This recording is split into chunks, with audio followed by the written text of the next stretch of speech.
महाराष्ट्रात महायुती सरकारच्या जनताविरोधी कारभाराचा पर्दाफाश करण्यासाठी महाविकास आघाडी सर्वार्थाने सज्ज आहे। सत्तापिपासू राज्यकर्त्यांनी वाटेल त्या योजना जाहीर करून लोकांना दुबळे आणि विकासापासून वंचित ठेवण्याचा डाव शिंदे फडणवीस सरकारने रचला आहे। हे पुरोगामी महाराष्ट्राला अधोगतीकडे घेऊन जाण्याचे द्योतक आहे। याचा आगामी विधानसभा निवडणुकीत चिरफाड केल्याशिवाय महाविकास आघाडी स्वस्थ बसणार नाही, असा एक मुख्य निर्धार संगमनेर येथील सहकार महर्षी भाऊसाहेब थोरात सहकारी साखर कारखाना येथील विश्रामगृहात झालेल्या बैठकीत करण्यात आल्याची माहिती ज्येष्ठ नेते माजी आमदार कॉम्रेड नरसय्या आडम यांनी दिली। शनिवार दिनांक 31 ऑगस्ट रोजी संगमनेर येथील सहकार महर्षी भाऊसाहेब थोरात सहकारी साखर कारखाना येथील विश्रामगृह येथे महाविकास आघाडी आणि मार्क्सवादी कम्युनिस्ट पक्षाची उच्चस्तरीय शिष्टमंडळ यांची जागा वाटपाबाबत बैठक पार पडली। या शिष्टमंडळात पक्षाचे राज्य सचिव डॉ. उदय नारकर, माजी आमदार नरसय्या आडम मास्टर, डॉ. DL कराड, डॉ. अजित नवले, अॅडव्होकेट जायभावे यांची उपस्थिती होती। यावेळी 18व्या लोकसभा निवडणुकीत इंडिया आघाडीतील घटक पक्ष या नात्याने महाराष्ट्र राज्यात महाविकास आघाडी सोबत सर्वत्र जोरदार मेहनत घेतली आणि भाजपचा पराभव करण्याकामी भरीव योगदान दिले। आगामी विधानसभा निवडणुकीत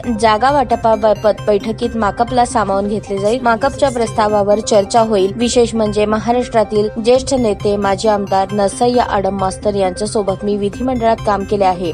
कामगार, शेतकरी आणि सर्वसामान्यांचा हा बुलंदी आवाज विधानसभेत पाहिजे, यासाठी सोलापूर शहर मध्य विधानसभा मतदारसंघातून ते जिंकतील, यासाठी मी स्वतः जातीने लक्ष घालण्याचे सकारात्मक काँग्रेस पक्षाचे नेते बाळासाहेब थोरात यांनी आश्वासन दिले। यावेळी बाळासाहेब थोरात यांनी माजी आमदार नरसय्या आडम यांचे जोरदार स्वागत केले। महाविकास आघाडीत मार्क्सवादी कम्युनिस्ट पक्ष ही महत्वाचा असून त्यांनी राज्यात सोलापूर शहर मध्य, ठाणे, डहाणू, तलासरी, विक्रमगड, शहापूर, नाशिक, पश्चिम, कळवण, दिंडोरी, इगतपुरी, अहमदनगर, अकोले, बीड, माजलगाव, नांदेड, किनवट या 12 विधानसभा जागांवर सकारात्मक चर्चा झाली। पर्यायी धोरणे, जाहीरनामा, निवडणूक रणनीती याबाबत चर्चा झाली। या संबंधीचे एक निवेदन माकपतर्फे सादर करण्यात आले। 12 विधानसभा जागांवर दावा केला असून सोलापूर शहर मध्य, डहाणू, कळवण, नाशिक पश्चिम, अकोले या 3 जागांवर लवकरच शिक्कामोर्तब होण्याची शक्यता वर्तवली जात आहे।